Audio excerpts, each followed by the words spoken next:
Trauma isn't something that happened in the past.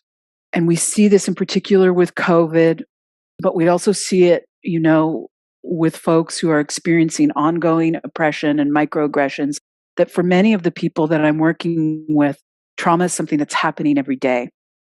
So the work is very different than when I was working more from the assumption of, okay, there's something that happened in the past that's alive somatically in the present, and we're going to work with integrating that somehow.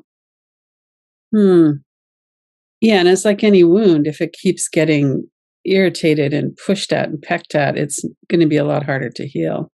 Yeah, and we also start to see that healing needs to take place on a much larger basis.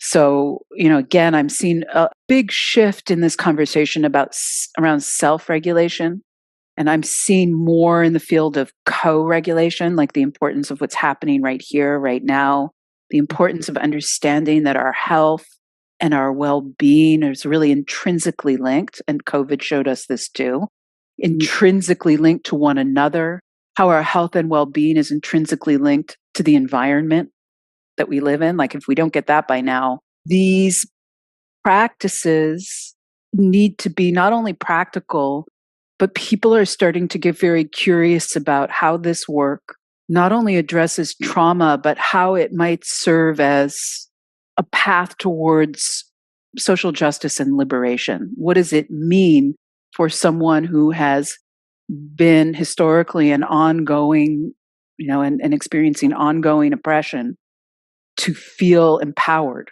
to feel embodied? What is there for them to do with that transformation?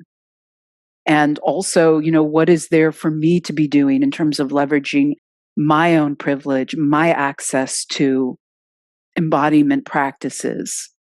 How am I leveraging that for a greater change in the world, so that we're not just addressing historical trauma, but, we're using this work to address trauma in the present time? This is Lynn Fraser with the Radical Recovery Summit, airing January 13th to 22nd, 2023.